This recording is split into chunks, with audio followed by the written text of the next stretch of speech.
Hey everyone, welcome to Unacademy platform. So there is a news coming up from the Tamil Nadu. तो तमिलनाडु की जो government है उन्होंने एक अनयूजुअल वे में यहाँ पर एक स्टेप लिया हुआ है और वो ये स्टेप है कि now they don't want to use the word central government, now they will going to use the word union government. तो ये जो सेंट्रल गवर्नमेंट और यूनियन गवर्नमेंट का डिबेट है इसको हमें यहाँ पर आज कवर करना होगा। और ये जो डिबेट है ये GS paper 2 point of view से हमारे यहाँ पर काफ़ी इंपॉर्टेंट रहता है।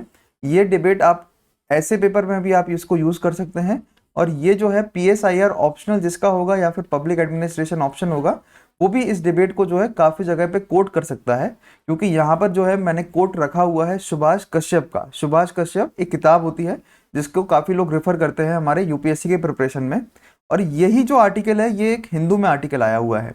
तो हिंदू का एक आर्टिकल है जिसको मैंने यहाँ पर पिकअप किया है और उससे ही मैं आपको ये पूरा टॉपिक समझाऊंगा।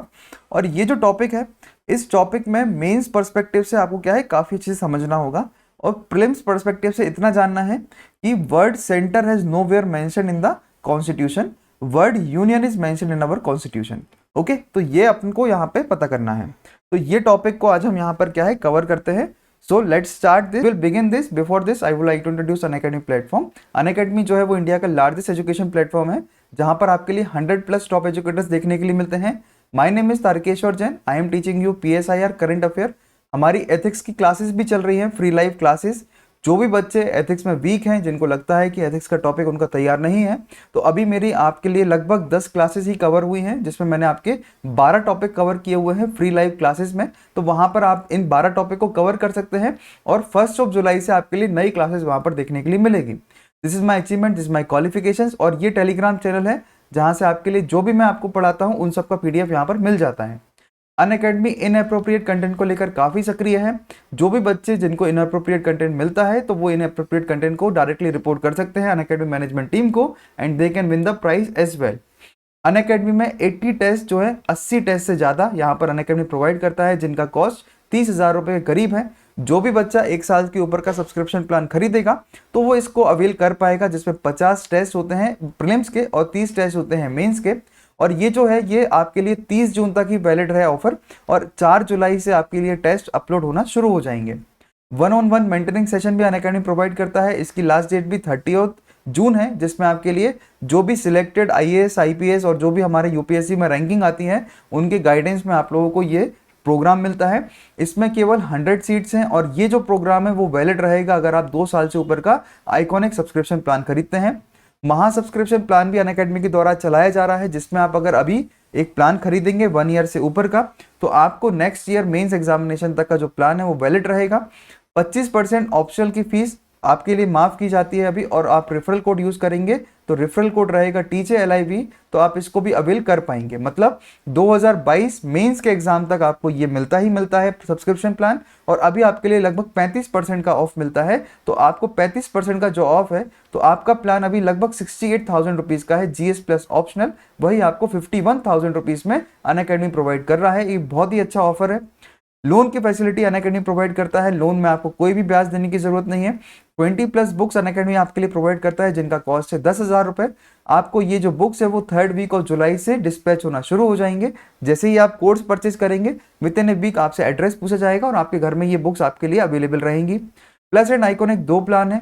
प्लस प्लान में लाइव टेस्ट मिलता है, वीकली टेस्ट मिलते हैं, unlimited access to the classes मिलते हैं और स्ट्रक्चर्ड कोर्स मिलता है। अगर मैं आइकॉनिक की बात करूं तो आइकॉनिक में प्लस के अलावा guidance program, analysis of the test, expert की गाइडेंस और इसके बाद study material plus study planner भी आपको यहाँ पर प्रोवाइड मिलते हैं। मतलब कि आपका जो आइकॉनिक प्लान है उसमें आपको प्लस के बाद कोई भी चिंता करने की जरूरत नहीं है।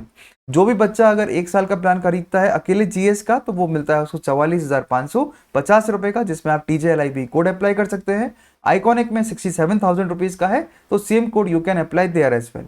27,000 का जो कोर्स है हमारा 27,500 रुपए का, वो है अपना ऑप्शनल का कोर्स। वही आपके लिए 10% अप्लाई करेंगे तो 24,750 रुपए का ये कोर्स पड़ता है, जिसमें आप TJLIV कोड अप्लाई करेंगे। 1 year 2 year NCERT Phoenix batches भी अनअकैडमी के द्वारा शुरू किए जा रहे हैं 30 जून से। तो ये सब चीज़ों को आपको यहाँ पर ध्यान रखना है।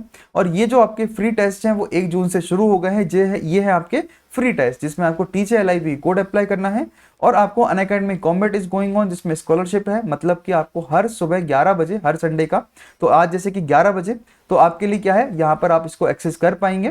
तो TJLIB कोड अप्लाई करेंगे तो हिंदी इंग्लिश में दोनों टेस्ट है, इसमें आपको स्कॉलरशिप जीतने का काफी आपको क्या है चांसेस मिलते। Okay, so we will begin this. अभी यहाँ पर एक बात याद जानिएगा कि ये मेंस में किस तरीके से फ्रेम हो सकता है यहाँ पर क्वेश्चन। तो the term union government has a unifying effect. In light of this statement analyse the difference between the term union government and central government. मतलब कि यूनियन गवर्नमेंट अगर हम वर्ड यूज करते हैं तो वो टर्म जो है वो यूनिफाइंग इफेक्ट शो करता है। इसी स्टेटमेंट को ध्यान में रखते हुए हमें डिफरेंस बताना है यूनियन गवर्नमेंट का और सेंट्रल गवर्नमेंट के बीच में। ओके, सो अब यहाँ पर डिफरेंस क्या होता है उससे पहले हमें यहाँ पर देखना है कि हुआ क्या था।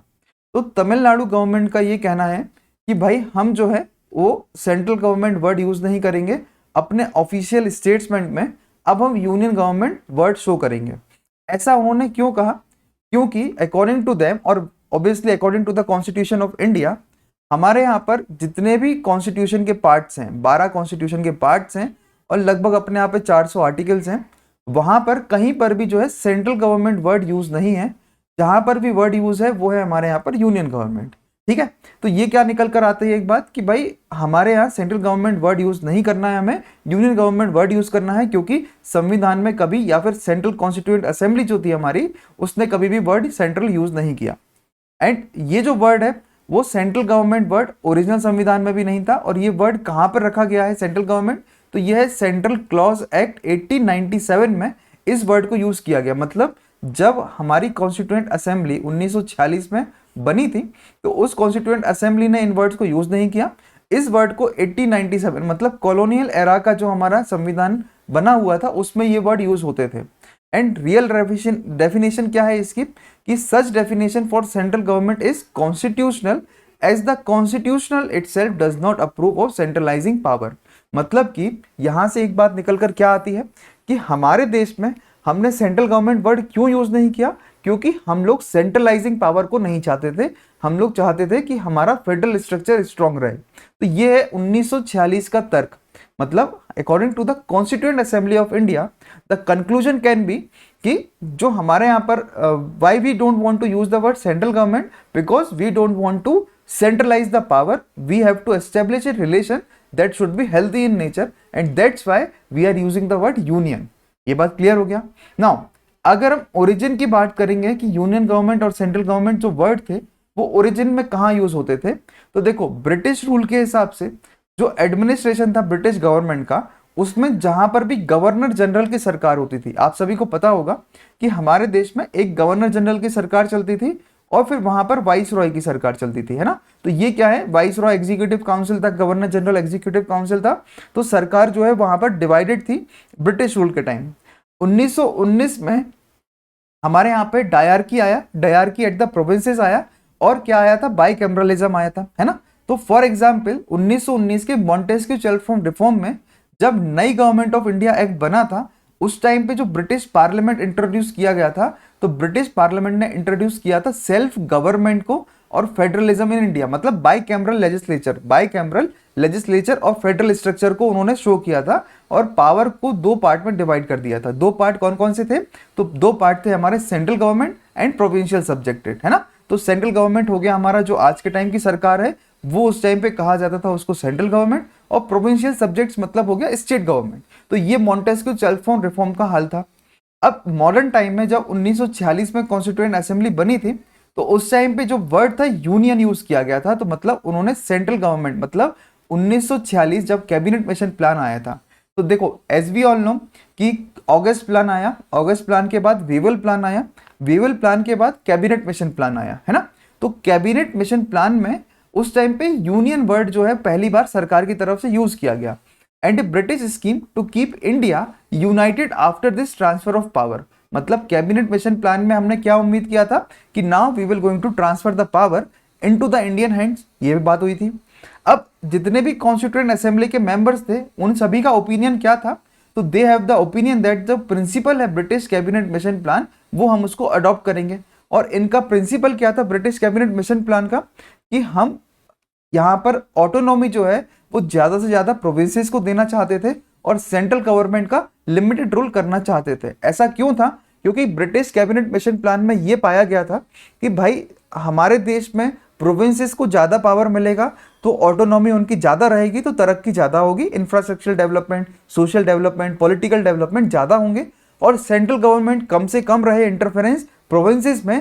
ये कैबिनेट मिशन में ऐसा सोचा गया था। मगर हुआ क्या? हुआ ये कि 1947 में जब पार्टीशन ऑफ इंडिया हुआ बिटवीन पाकिस्तान एंड इंडिया, है ना, तो उसमें ईस्ट कश्मीर, वेस्ट कश्मीर, दो पार्ट में कश्मीर जो है, या फिर ईस्ट पाकिस्तान, वेस्ट पाकिस्तान, दो पार्ट में डिवाइड हो गया। वेस्ट पाकिस्तान, आज भी पाकिस्तान जो एग्जिस्ट करता है वो होता है वेस्ट पाकिस्तान, और ये जो ईस्ट पाकिस्तान है वो पहले के टाइम का बांग्लादेश होता है। मतलब आज के टाइम का जो बांग्लादेश है, पहले के टाइम का 1971 के पहले उसको हम बोलते थे ईस्ट पाकिस्तान। तो जब इतने सारे वायलेंस हुआ और पार्टीशन हुआ तो ये पाया गया कि अगर हमने सारा का सारा ऑटोनॉमी स्टेट्स को दे दिया तो फिर वहां पे स्टेट्स के सेसेशन होने के चांसेस हैं। मतलब स्टेट्स जो है यहाँ पर डिवाइड हो सकते हैं और अपना एक नई कंट्री बना सकते हैं। तो दैट्स वाई कॉन्स्टिट्यूएंट असेंबली ने यहाँ पर डिसाइड किया कि हमें यहाँ पर स्ट्रॉन्ग सेंटर बनाना पड़ेगा। और स्ट्रॉन्ग सेंटर बनाने की पॉसिबिलिटी के लिए कि भाई सेसेशन ऑफ स्टेट्स ना हो, तो हमने यहाँ पर ऑटोनॉमी किसको दे दी? हमने यहाँ पर ज्यादा power they the states centre के लिए और कम पावर दे दी यहाँ पर स्टेट्स के लिए। And weight on the minds of the drafter of the constitution and ensure that the Indian union was indestructible. और क्या बोला गया कि under article 1 of the constitution कि India that is Bharat shall be a union of state. क्या होगा कि state का यूनियन मिला के भारत बनेगा, ऐसा आर्टिकल 1 में कहा गया। अब आपने को मैंने इतना कुछ बताया, उसमें आपने कहीं पर यह देखा कि सेंटर वर्ड यूज किया गया? नहीं किया गया, है ना। नाउ अब अगर हम डिफरेंस बात करेंगे कि डिफरेंस होता क्या है यूनियन गवर्नमेंट और सेंट्रल गवर्नमेंट में, तो देखो सुभाष कश्यप एक बुक है जिसको यूपीएससी के काफी एस्पिरेंट यूज करते हैं, डीडी बसु बुक है, लक्ष्मीकांत बुक है। तो सुभाष कश्यप के हिसाब से, उनके पॉइंट ऑफ व्यू के हिसाब से जो वर्ड है सेंटर वो इंडिकेट करता है point in the middle of a circle. मतलब according to the Subhash Kashyap centre का मतलब होता है सर्किल का बिल्कुल सेंटर वाला पार्ट, और उनके हिसाब से यूनियन का मतलब है होल सर्किल। मतलब अगर हम इस तरीके से एक सर्कल बनाते हैं उसका जो सेंटर होगा तो ये होगा centre according to Subhash Kashyap, और यूनियन होता है दैट होल सर्किल। मतलब ये पूरा जो सर्किल होगा उसको हम बोलते हैं union. So that's why Subhash Kashyap यहाँ पर क्या बोलते हैं कि जो रिलेशनशिप है हमारे सेंटर और स्टेट्स के बीच में वो संविधान के हिसाब से क्या है? It is a relationship between whole. Whole मतलब ये पूरा सर्किल एंड उसके जो पार्ट्स होंगे ये छोटे छोटे पार्ट। तो व्हाट ही वांट्स टू से कि जितना होल के पास पावर होगा उतना ही उसके पार्ट्स के पास पावर होगा। यही हमारे यहाँ पर हमने सेंट्रल या फिर कॉन्स्टिट्यूएंट असेंबली का कहना था। आप सभी को ये बात समझ में आई होगी ना। अब ये जो शेयरिंग ऑफ पावर है किसके बीच में? यूनियन के बीच में और स्टेट्स के बीच में, वो क्या है? रेस्ट्रिक्टिव नहीं है executive government of the executive organ of the government. ये जो है वो एक्सटेंड कहां तक करती है? Other organ of the government also. अब ये जो शेयरिंग ऑफ पावर है ये हम कैसे प्रूव कर सकते हैं कि ये केवल लिमिटेड नहीं है एग्जीक्यूटिव गवर्नमेंट से, ये एक्सटेंड करती है लेजिस्लेचर पे भी और जुडिशरी पे भी। यहां पर हम ये देखेंगे। तो देखो आप सभी को पता है कि जो गवर्नमेंट होती है वो 3 पार्ट्स में डिवाइडेड होती है, लेजिस्लेचर, एग्जीक्यूटिव और जुडिशरी। हमारे देश में गवर्नमेंट 3 पार्ट में डिवाइडेड है, लेजिस्लेचर, एग्जीक्यूटिव और जुडिशरी। जब हम लेजिस्लेचर की बात करते हैं तो लेजिस्लेचर मेक्स द लॉ, है ना, ये इंप्लीमेंट करते हैं लॉ एग्जीक्यूटिव, और जुडिशरी उसको क्या है? चेक करती है कि वो लॉ जो है वो in according with the constitution of India है या नहीं है। अब इसी में अगर हम जुडिशरी की बात करते हैं तो जुडिशरी जो है उसके सर्वोसर्वा कौन होते हैं? वो होती है सुप्रीम कोर्ट। मगर क्या हम ये बोलते हैं कि high courts are subordinate to supreme court? No, ऐसा नहीं होता। High courts are at part with supreme court, at par with supreme court, ऐसा हम कहते हैं। ये हम क्यों पढ़ रहे हैं? क्योंकि शेयरिंग ऑफ पावर जो है केवल लिमिटेड नहीं है एग्जीक्यूटिव गवर्नमेंट की तरफ से, वो और other area of the government में भी क्या है? एक्सटेंड होती है। नाउ अगर हम बात करते हैं कि जुडिशरी, तो it is designed in the constitution, जो एंश्योर क्या करती है कि सुप्रीम कोर्ट में जो tallest court in the country है उसका कोई भी क्या है? सुपरिंटेंडेंस नहीं है हाई कोर्ट के ऊपर। और जो सुप्रीम कोर्ट है they have appellate jurisdiction, we can accept कि उनके पास एपेलेट ज्यूरिसडिक्शन है। What is this appellate jurisdiction? मतलब केवल वही फैसला सुना सकते हैं। मगर ऐसा कुछ भी नहीं है कि they have over power over high court, and they are not declared subordinate, they are मतलब high courts are not declared to subordinate to the supreme court. और हाई कोर्ट के पास अगर हम रिट्स की बात करते हैं तो वी नो रिट्स में हाई कोर्ट के पास ज्यादा पावर है compare to the supreme court, and उसके पास प्रोरोगेटिव रिट्स भी होते हैं despite having the power of superintendence over districts and subordinate court. तो क्या निकल कर आया यहां पर कि भाई हमारे देश में सुप्रीम कोर्ट जैसे सुप्रीम नहीं है हाई कोर्ट के, ऐसे ही पार्लियामेंट और असेंबलीज जो है वो क्या है, इक्वल है। पार्लियामेंट और असेंबली में assemblies are not subordinate to the parliament. So यहां से कंक्लूजन क्या निकलता है कि पार्लियामेंट एंड असेंबलीज इनकी खुद का एक दायरा है एंड उनके कोई सर्कमस्टेंसेस हैं जिसको एक दूसरे को क्या है टच नहीं करना, and when it's come to the subject matter on which laws are made. तो यहां से हमें यही देखने को मिलता है कि लेजिस्लेचर में भी अगर हम देखते हैं तो उसमें भी सेंटर और स्टेट्स में क्या है अलग अलग रिलेशंस है, मतलब एक दूसरे का इंटरफेरेंस नहीं है। तो फिर हम वर्ड सेंट्रल गवर्नमेंट क्यों यूज करें, हमें वर्ड यूनियन गवर्नमेंट यूज करना चाहिए। और union government according to Subhash Kashyap क्या होता है, यूनियन मतलब पूरा सर्कल डिफाइन करता है और उसके कुछ पार्ट्स उसमें आ जाते हैं, है ना। और इसलिए हमें क्या है सेंट्रल वर्ड यूज नहीं करना। नाउ अब what are the associated issues with the central government, तो क्या क्या इश्यूज है वो हमें देखना है। सबसे पहला इशू क्या है कि सेंट्रल गवर्नमेंट को जो वर्ड है उसको कॉन्स्टिट्यूएंट असेंबली ने नहीं अपनाया। तो word centre is not used in the constitution, और जो मेकर्स थे हमारे संविधान के उन्हें स्पेसिफिकली यूज किया यूनियन वर्ड। और अंबेडकर ने स्पेसिफिकली क्लैरिफाई क्या किया था कि union and states they are created by the constitution, और दोनों के जो पावर है उनके लिए अलग अलग डिफाइन किया गया है हमारे संविधान में, चाहे वो पार्ट 5 हो, 6 हो, 7 हो, तो हमने अलग अलग सभी के काम सौंप दिए हैं। तो ये कहना गलत होगा कि states comes under the government, central government और यूनियन, है ना। According to Ambedkar the one is not subordinate to the other in its own field and authority of one is to coordinate with the other, मतलब authority जो है उसका फर्ज क्या है कि वो कोऑर्डिनेट करेंगे दूसरे के साथ। दूसरा यहाँ पर इशू क्या है वो है कॉलोनियल लेगेसी। कॉलोनी में हमने क्या देखा कि गवर्नर जनरल जो वर्ड है वो गवर्नर जनरल वर्ड में वहां पर हम यूज करते थे सेंट्रल गवर्नमेंट। तो यहां पर क्या बोला कि भाई कॉलोनियल लेगेसी को कंटिन्यू करना है, मगर centre is a hangover from colonial period. क्यों? क्योंकि जो ब्यूरोक्रेसी थी हमारे सेक्रेटेरिएट में जो यूज करते थे using the word central laws, central legislature and so we are including the media started using the word. मतलब why we are using the word central government, क्योंकि कॉलोनियल लेगेसी में हम पहले सेंट्रल लेजिस्लेचर, सेंट्रल के law हैं, central word use करते थे क्योंकि कॉलोनीज में यूज करते थे, उसी की आदत जो है वो लग गई और वही वर्ड जो है मीडिया यूज करने लगी, इसलिए जो है सेंट्रल गवर्नमेंट वर्ड चलने लगा, मगर ऐसा हमें नहीं करना। थर्ड इशू यहां पर आता है वो है conflict with the idea of federalism. अब फेडरलिज्म क्या है? फेडरलिज्म होता है हमारे यहाँ पर क्वासी फेडरल स्टेट है। क्वासी फेडरल स्टेट मतलब सेंटर का भी कानून है और स्टेट का भी कानून है, सेंटर के पास ज्यादा पावर है compare to the state government. Why we had given this? क्योंकि मैंने आपको रीजन समझाया। तो इंडिया क्या है? फेडरल गवर्नमेंट है, वी नो, और पावर जो है वो डिवाइडेड है गवर्नमेंट के होल कंट्री के और responsible for the subject common national interest and the state, जो कि day to day activities governing the state देखते हैं। और सुभाष कश्यप के हिसाब से हमने क्या देखा? यूजिंग द टर्म सेंटर और central government would mean state government जो है वो सब सर्विएंट है, एंड इसीलिए हमें क्या करना है, हमें वर्ड यूनियन यूज करना है, हमें सेंटर यूज नहीं करना। ये बहुत अच्छा टॉपिक तैयार हो रहा है आपका, क्योंकि यहां से डेफिनेटली आप कहीं ना कहीं इसको पुट कर सकते हैं। अब इससे कंक्लूजन क्या निकल कर आता है कि जो हमारे कॉन्स्टिट्यूएंट असेंबली के मेंबर थे दे वर वेरी कॉशियस, मतलब वो बहुत स्मार्ट थे, उन्होंने इसलिए इस वर्ड को यूज नहीं किया। कौन सा वर्ड? सेंट्रल और central government in the constitution, क्योंकि उनको पता था कि अगर हम वो वर्ड कहीं पर भी यूज कर देंगे तो फिर डायरेक्टली सेंटर का हैवी हो जाएगा पावर स्टेट के ऊपर।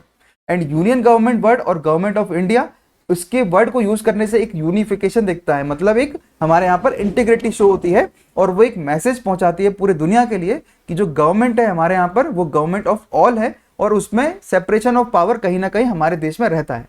तो ये आपका एक पूरा टॉपिक तैयार हुआ union government versus state government. I hope आप सभी को ये टॉपिक जो है वो बराबर से समझ में आया होगा, क्योंकि ऐसे ही टॉपिक क्या है, एनालिटिकल टॉपिक्स जिसको हम बोलते हैं।